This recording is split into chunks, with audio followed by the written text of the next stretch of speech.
ಶ್ರೀ ಪರಾಭವನಾಮ ಸಂವತ್ಸರ ಉತ್ತರಾಯಣ ವಸಂತ ಋತು ಚೈತ್ರ ಮಾಸ ಕೃಷ್ಣ ಪಕ್ಷವಾಗಿದೆ. ಈ ದಿವಸ ಮಂಗಳವಾರವಾಗಿರತಕ್ಕಂಥದ್ದು ಪಂಚಮಿ ತಿಥಿ ಜ್ಯೇಷ್ಠ ನಕ್ಷತ್ರ.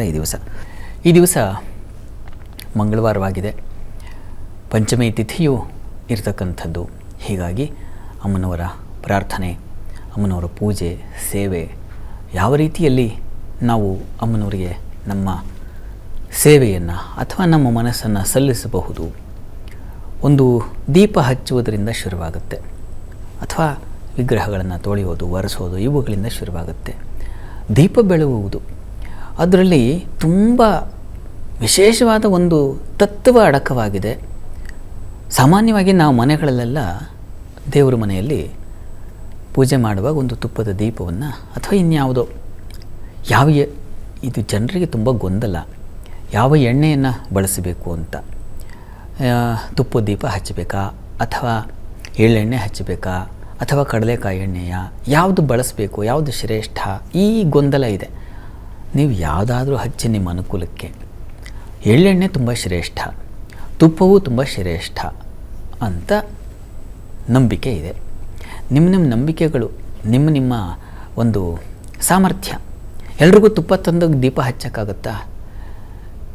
ಗಮನಿಸ್ಕೊಳ್ಬೇಕಾಗಿರೋ ಅಂಶ ಅಲ್ಲಿದೆ, ಅದನ್ನು ಬಿಟ್ಬಿಡ್ತೀವಿ ನಾವು.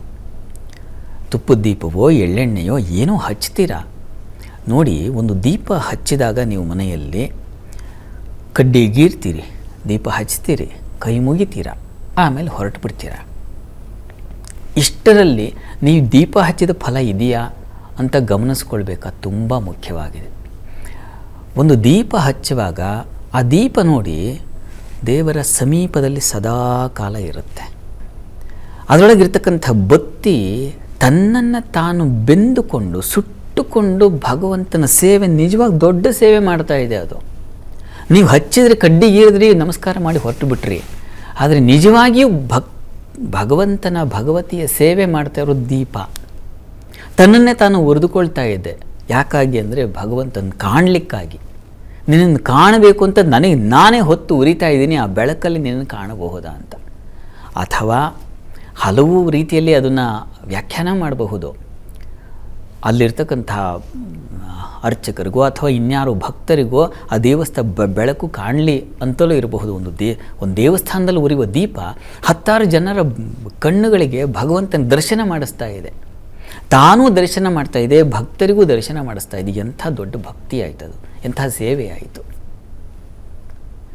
ಈ ರೀತಿಯಲ್ಲಿ ಒಂದು ದೀಪ ಹಚ್ಚುವಾಗ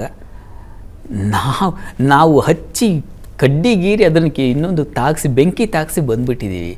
ನಾವು ಬೆಂಕಿ ಆಗೋದು, ನಾವು ಹೊತ್ತಿ ಭಗವಂತನ ಸೇವೆಯಲ್ಲಿ ನಾವು ಹಾಗೆ ದಹಿಸೋದು. ಯಾವಾಗ ದಹಿಸೋದು ಅಂತಂದರೆ ಅದು ವ್ಯತಿರಿಕ್ತವಾದ ಅರ್ಥ ಅಲ್ಲ. ಹಾಗೆ ನಮ್ಮನ್ನು ನಾವು ಸಮರ್ಪಣೆ ಮಾಡಿಕೊಳ್ಳೋದು. ಬತ್ತಿ ತನ್ನನ್ನು ಸಮರ್ಪಿಸ್ಕೊಳ್ತಾ ಇದೆ, ಸಂಪೂರ್ಣ ನಾನು ತೊಂದರೆ ಇಲ್ಲ, ನಿನ್ನ ಸೇವೆಯಲ್ಲಿ ನನ್ನ ಜೀವ ಕರಗಿ ಹೋಗ್ತಾ ಇದೆಯಲ್ಲ, ಇದಕ್ಕಿಂತ ಇನ್ನೇನು ಅಂತ. ಆ ರೀತಿಯಲ್ಲಿ ನಾವು 10 ನಿಮಿಷವಾದರೂ ಕೂತಿದ್ದೀವ, ಆ ದೀಪ ಇಡೀ ದಿವಸ ಕೂತಿರುತ್ತೆ. ಇಡೀ ದಿವಸ ಅಲ್ಲ, ವರ್ಷಾನುಗಟ್ಟಲೆ ದೀಪ ಅಲ್ಲೇ ಇರುತ್ತೆ. ಎಂಥ ಸಾಮೀಪ್ಯ ಸಿಕ್ಕಿದೆ ಆ ದೀಪಕ್ಕೆ. ಹಾಗೆ ತೆತ್ತುಕೊಂಡಿದ್ದಕ್ಕೆ ಆ ಬತ್ತಿಗಳಿಗೆ ಸೌದು ಹೋದರೂ ಮತ್ತೊಂದು ಬತ್ತಿ ಸೇರ್ತಾ ಇದೆ ಅದಕ್ಕೆ. ಯಾಕೆ? ಸಮರ್ಪಣೆಗೋಸ್ಕರ.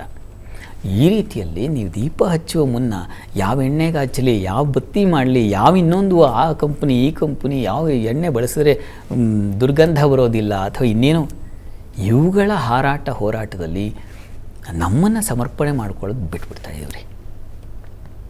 ಹೀಗಾಗಿ ದೀಪ ಹಚ್ಚುವಾಗ ಅದಕ್ಕಿರೋ ಮೌಲ್ಯ, ಅದಕ್ಕಿರೋ ಮಹತ್ವ, ಅದಕ್ಕಿರೋ ಸಾಮೀಪ್ಯತೆ ನನಗಿಲ್ಲಪ್ಪ.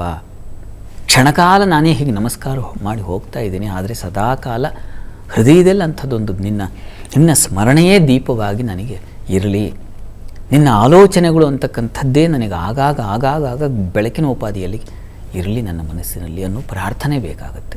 ಹೀಗಾಗಿ ತಾಯಂದಿರು ತಾವೆಲ್ಲ ದೀಪ ಹಚ್ಚುವಾಗ ಇನ್ನೇನೋ ಅದ್ರ ತಲೆ ಕೆಡಿಸ್ಕೊಳ್ದೆ, ಹೀಗೆ ನನ್ನನ್ನು ನಾನು ಸಮರ್ಪಣೆ ಮಾಡ್ಕೊಂಡಿದ್ದೇನೆ. ಕ್ಷಣಕಾಲವಾದರೂ ಒಂದು ಹೂಮಾಲೆ ಆದರೂ, ಒಳ್ಳೆಯ ಸಚ್ಚಿಂತನೆಗಳು ಅಂತಕ್ಕಂಥದ್ದೇ ಭಗವಂತನಿಗೆ ನೀವು ತೊಡಿಸೋ ಮಹಾಮಾಲೆ. ಈ ರೀತಿಯ ಆಲೋಚನೆ ಇದ್ದಾಗ ಆ ಭಕ್ತಿ, ಆ ಒಂದು ಸೇವೆ, ಇವೆಲ್ಲವೂ ಅವನಿಗೆ ನಿಜವಾಗಿ ಆಕೆಗೆ ಸಮರ್ಪಣೆಯಾಗುತ್ತೆ. ನೀವು ತಾಯಿ ಅಂತ ಕರೀರಿ, ಪರಮೇಶ್ವರ ಅಂತ ಕರೀರಿ, ಸುಬ್ರಹ್ಮಣ್ಯ ಅಂತ ಕರೀರಿ, ಗಣಪತಿ ಅಂತ ಕರೀರಿ, ಏನಾದರೂ ಕರೀರಿ. ಈ ದಿವಸ ಇನ್ನೂ ಒಂದು ವಿಶೇಷವಾದ ದಿವಸ. ಅಗಡಿ ಆನಂದವನ ಅಂತಿದೆಯಲ್ಲ, ಅಲ್ಲಿ ಶೇಷಾಚಲ ಗುರುಗಳು ಅಂತ ಮಹನೀಯರು ನೋಡಿ ಹತ್ತಿರದಲ್ಲಿದ್ದವರು ಈ ದಿವಸ ಅಲ್ಲಿ ಹೋಗಿ ಬನ್ನಿ. ಅಂಥವರ ದರ್ಶನ ಮಾಡೋದು ಕೂಡ ನಮ್ಮ ಬದುಕಿಗೆ ಬೆಳಕೆ, ನಮ್ಮ ಆಲೋಚನೆಗಳಿಗೆ ಹೊಸ ಬೆಳಕೆ ಆಗಿರುತ್ತೆ.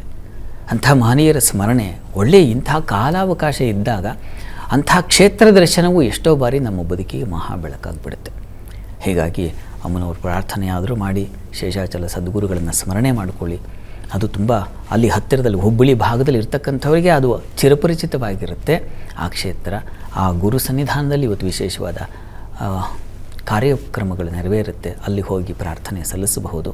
ಹೇಗೋ ಹಾಗೆ, ಯಾರಿಗೆ ಹೇಗೋ ಆ ರೀತಿಯಲ್ಲಿ ಸಮರ್ಪಣೆ ಮಾಡಿಕೊಳ್ಳಿಕ್ಕೆ ದಾರಿ ಬೇಕು. ಒಂದು ಬತ್ತಿಯಿಂದ ಹಿಡಿದು ಗುರು ಸನ್ನಿಧಾನದಲ್ಲಿ ಸೇವೆ ಮಾಡುವ ಬೇರೆ ಬಗೆಗಳವರೆಗೆ ಸಮರ್ಪಣೆ ಅಂತಕ್ಕಂಥದ್ದನ್ನು ಬೆಸೆದುಕೊಳ್ಳೋಕ್ಕಾಗತ್ತಾ ನೋಡಬೇಕು.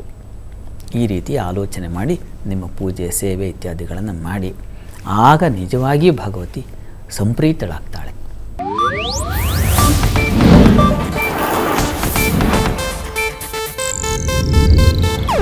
ಇದು ಏಷ್ಯಾನೆಟ್ ನ್ಯೂಸ್ ನೆಟ್ವರ್ಕ್ ಪ್ರಸ್ತುತಿ.